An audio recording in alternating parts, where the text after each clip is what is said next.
नमस्ते नमस्कार सबैलाई पुनः पनि स्वागत छ हजुरलाई मेरो युट्युब च्यानल मेरा टिप्स एन्ड ट्रिक्समा। र आज फेरि पनि एउटा नयाँ भिडियो र नयाँ जानकारीका साथ उपस्थित भएको छु। आज यस भिडियोमा हामी हेर्नेछौँ कसरी हजुरले आफ्नो कनेक्ट आइपीएस को ट्रान्जेक्सन पासवर्ड भनौँ वा ट्रान्जेक्सन पिन 6 डिजिट को जुन पिन हुन्छ उक्त पिन कसरी चेन्ज गर्न सक्नुहुन्छ। यो पिन चाहिँ हजुरले बिर्सिएको खण्डमा पनि कसरी चेन्ज गर्न सक्नुहुन्छ अथवा कनेक्ट आइपीएस चलाउनुहुन्छ भने हजुरलाई पक्कै पनि थाहा छ होला समयमा लगभग 3 महिनाको समयमा चाहिँ हजुरले आफ्नो कनेक्ट आइपीएस को ट्रान्जेक्सन पिन र पासवर्डहरु चाहिँ चेन्ज गरिराख्नु पर्ने हुन्छ, जसको नोटिफिकेसन हजुरलाई कनेक्ट आइपीएस ले पनि दिइरहेको हुन्छ।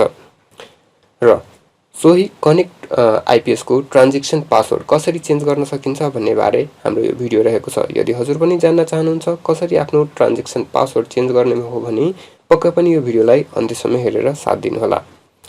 र अब लागौं हाम्रो भिडियोतर्फ। यसको लागि सर्वप्रथम हामी कनेक्ट आइपीएस एप मा जान्छौं। कनेक्ट आइपीएस एप मा आइसके पश्चात यहाँ हजुरले लगइन स्क्रिन देख्न सक्नुहुन्छ। यहाँ सर्वप्रथम आफ्नो युजर नेम र पासवर्ड राखेर लगइन हुनु होला। र यहाँ लगइन हुन साथ मलाई enter your new transaction password भनेर देखाइरहेको छ। मेरो ट्रान्जेक्सन पासवर्ड परिवर्तन गर्ने चेन्ज गर्ने समय भइसकेको छ।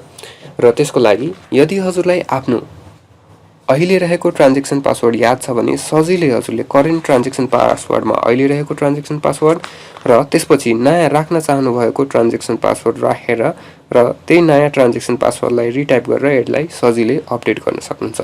तर यदि हजुरलाई आफ्नो अहिले रहेको ट्रान्जेक्सन पासवर्ड थाहा छैन भने कसरी परिवर्तन गर्ने त आफ्नो ट्रान्जेक्सन पासवर्ड। त्यसको लागि सर्वप्रथम त हजुरले यहाँ फर्गट ट्रान्जेक्सन पासवर्ड भनेर एउटा अप्सन देख्न सक्नुहुन्छ अपडेट को जस्ट माथि। यहाँ हजुरले क्लिक गर्नु होला र यहाँ क्लिक गरिसके पश्चात अब enter your new transaction password भनेर भनिएको छ। र ट्रान्जेक्सन पासवर्ड चाहिँ हजुरको लास्ट 5 वटा ट्रान्जेक्सन यसभन्दा पहिले प्रयोग गरिएको लास्ट 5 वटा ट्रान्जेक्सन पासवर्ड चाहिँ हुनु हुँदैन। यसमा चाहिँ अब कुनै नयाँ 6 अंकको ट्रान्जेक्सन पासवर्ड राख्नु होला।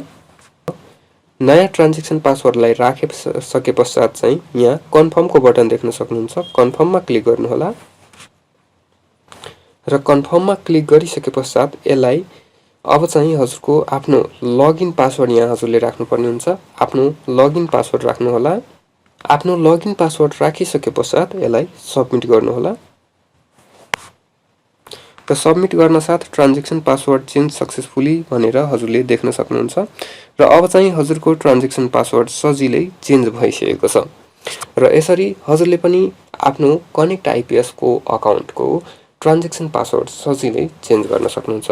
आशा छ यो भिडियोले हजुरलाई केही हदसम्म भए पनि मद्दत पुर्यायो होला। यदि हजुरलाई भिडियो मन पर्यो भने भिडियोलाई लाइक गरिदिनु होला।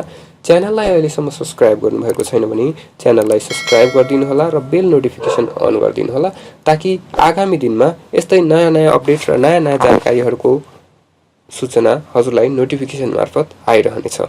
हस्त धन्यवाद। Bye bye.